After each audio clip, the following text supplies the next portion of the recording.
ഹരേ കൃഷ്ണ. ഞാനിന്ന് പ്രതിപാദിക്കുന്ന വിഷയം വേദത്തെക്കുറിച്ചാണ്.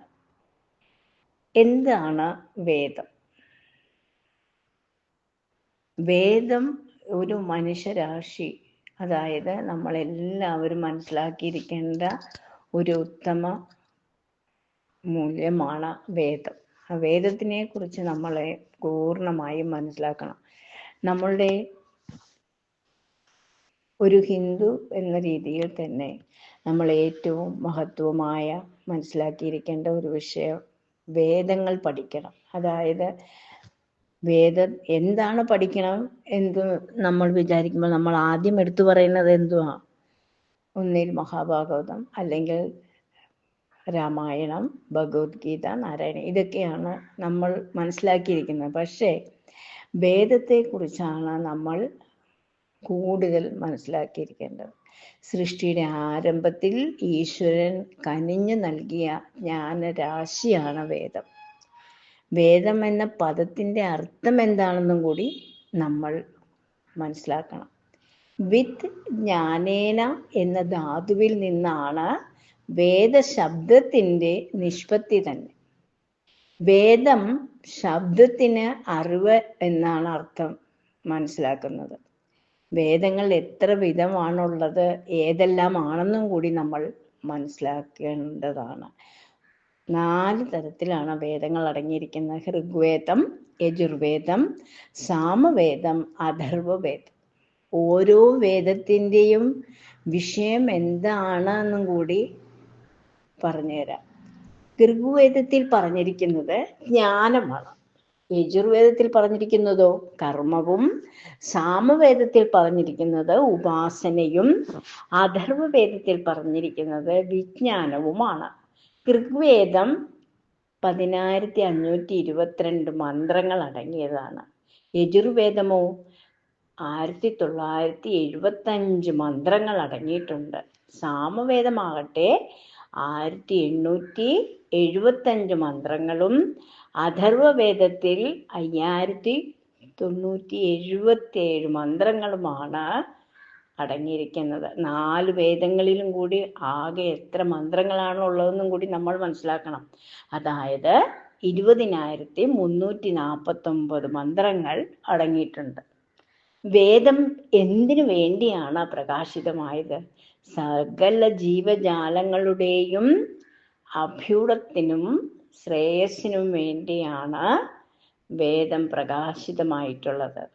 ഏതേത് വേദങ്ങൾ ഏതേത് ഋഷിയിലൂടെയാണ് പ്രകാശിതമായി എന്നുകൂടി നമ്മൾ മനസ്സിലാക്കണം.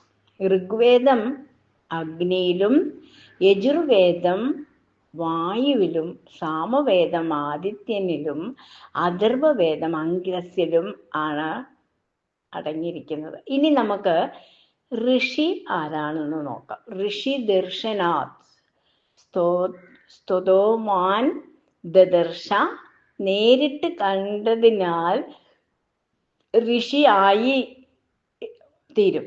എന്തിനാണ് നേരിട്ട് കണ്ടത്? സ്തോമങ്ങളെ, അതായത് മന്ത്രങ്ങളെ, മന്ത്രം എന്നാൽ ശബ്ദവും അർത്ഥവും ചേർന്നതാണ്. അങ്ങനെ മന്ത്രാർത്ഥം ദർശിച്ചവനാണ് ഋഷി. ഇനി എന്താണ് ഛന്ദസ് എന്ന് നോക്കാം. ഛന്ദാംസി ചാതനാത്, പൊതിയുന്നതാണ് ഛന്ദസ്. ജ്ഞാനം പ്രകടമാവുന്നത് വാക്കിലൂടെയാണല്ലോ. വാക്കിനെ മൂടുന്നതോ അഥവാ പൊതിയുന്നത് അക്ഷരങ്ങളെ കൊണ്ടാണ്. അത് നമ്മൾ മനസ്സിലാക്കണം. അക്ഷരക്കൂട്ടങ്ങളുടെ ക്രമം അഥവാ സ്വരൂപം ഛന്ദസ്സാണ്. അക്ഷരങ്ങളുടെ പരിമാണമോ അളവ് എന്നാണ്. അതായത് അളവ് എന്നാണ് ഇതിന് അർത്ഥം വരുന്നത്. അർത്ഥത്തെ പൊതിഞ്ഞ് സംരക്ഷിക്കുന്ന അക്ഷരങ്ങളുടെ അളവാണ് ഛന്ദസ്. ദേവതയുടെ നിർവചനം എന്താണെന്ന് നമുക്ക് പറഞ്ഞുതരാം. ദേവോ ദാന്വാതാ ദീപനാദ്വാ ദ്വേധനാദ്വാ ദ്യുസ്ഥാനേ ഭവതീതി വാ ദാനഗുണം, ദീപനഗുണം, ദ്യോതനഗുണം, നഭമണ്ഡലസ്ഥിതത്വഗുണം എന്നിവ ഏതെല്ലാം പദാർത്ഥങ്ങളിലുണ്ടോ ആ പദാർത്ഥമാണ് ദേവതയാകുന്നത്. ആ പദാർത്ഥം ചേതനമാകാം, അചേതനവും ആകാം. ഋഗ്വേദത്തിന്റെ പ്രതിപാദ്യം എന്താണെന്ന് നമുക്ക് ഒന്ന് മനസ്സിലാക്കാം. പദാർത്ഥങ്ങളുടെ ഗുണ കർമ്മ സ്വഭാവങ്ങളെ നിർണയിച്ചു കൊണ്ട് പറയുന്ന ജ്ഞാനമാണ് ഋഗ്വേദം. സ്തുതി പ്രധാനമാണ്.